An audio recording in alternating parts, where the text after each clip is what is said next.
Anyway, I've been riding the Thai Heist 250 around, offered to you by Pit Motors, Scootertronics, several other dealers across the United States. We're going to give this thing a really good run for its money. I'm going to customize it. Right now I'm riding it stock. Got a few hundred miles on it.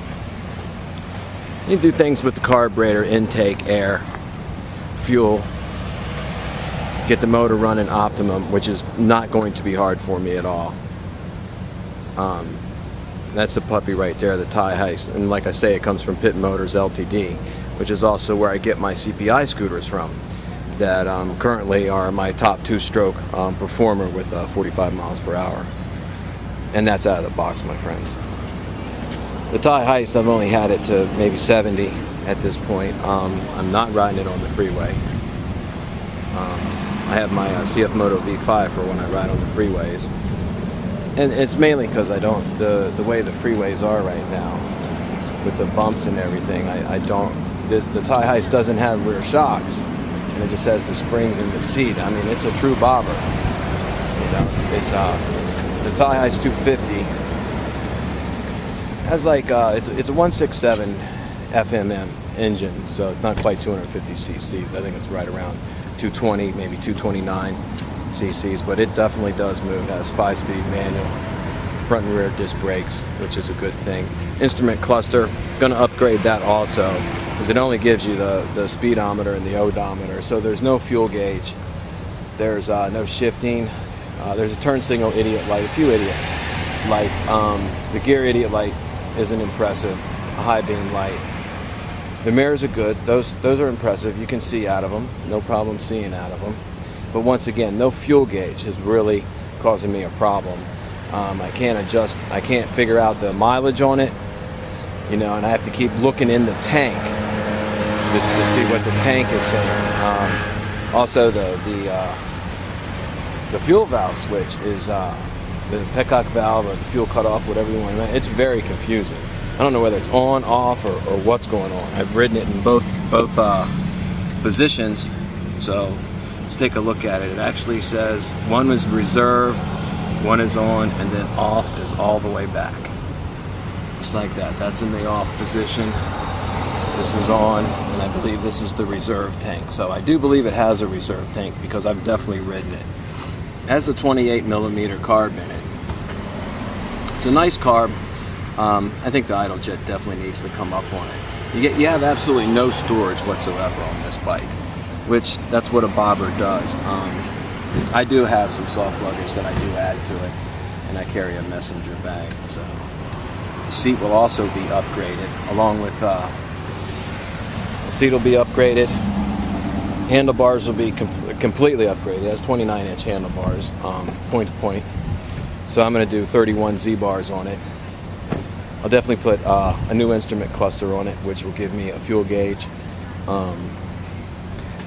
Speedometer gauge in miles per hour, not kilometers. That's confusing again to the average American and the consumer in the US. I'm going to do away with the switches. I have some really nice switches I'm going to put on there. We'll knock those way down. I'm going to get rid of the black master cylinders and use chrome or stainless steel, chrome or just aluminum metal, and I'm going to put tops on them. That's at least for the front. See that big old master cylinder right there? It's not needed, okay? So I can dump that down to a smaller one that looks a lot better. Now, it does have dual piston calipers on the front and back, so that's a good thing for your stopping. Now these are just simply GY6 normal.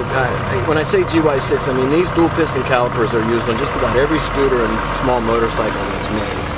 Now it's the size of the rotor that gives you your stopping power, because, okay, the larger rotor, the more friction, and the larger metal space you actually have, the surface to stop with. So if I put a smaller rotor on it, it's less surface to stop. So that's a good thing there. They have a good, nice big rotor.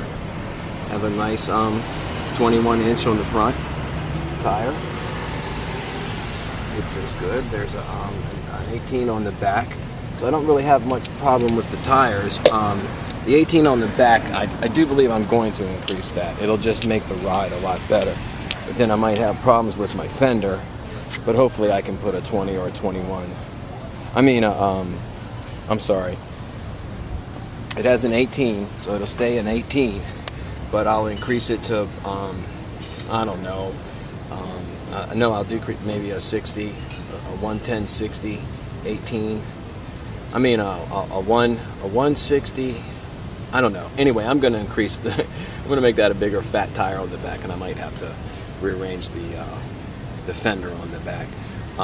Right now, it has the rear-facing license plate with just a generic tail light, so that's coming off. I'm going to put a side plate holder on it and a nice rear tail light.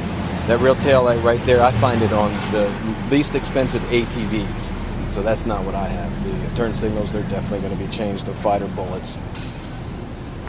As far as the engine, probably not going to do much to the engine itself besides the fuel and air. And, of course, I'm going to upgrade the CDI and the coil wire and the cap as a regular DC pulse CDI in it at this time. So I'm just going to knock that up, probably to a OKO or Naraku.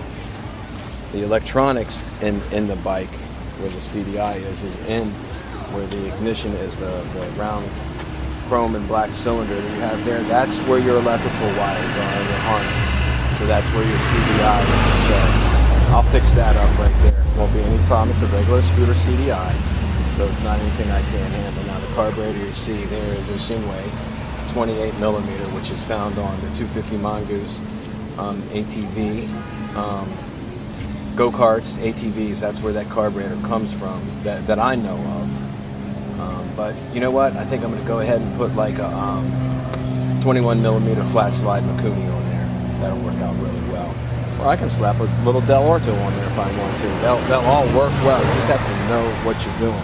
The ERG system completely coming off. I'm going to eliminate that. That's causing fuel problems right now with the vacuum. I got to get it out of there. The bike takes forever to warm up, and it's because of that. There's too much air being sucked in by that free-flow filter. So I'm going to use one of my favorite Doppler filters on there to knock that down. Once I get the ERG system off there, the pipe, we'll take it off and clean it out. Cut all those baffles out of there that are bringing the noise level down. Of course, that's EPA noise level, so I'm going to change that. I mean, if you get right on top of the pipe, you can see where it's restricted right there with the outlet. That's for noise, but it's also keeping my speed down. Okay, I do run right now with the choke fully on. It's choked out. So I'm decreasing the airflow. When I hit 50, 55, I start opening up the air and she busts up to 7. So, all right, that's it for the Thai heist. We're gonna go swimming. All right, peace out.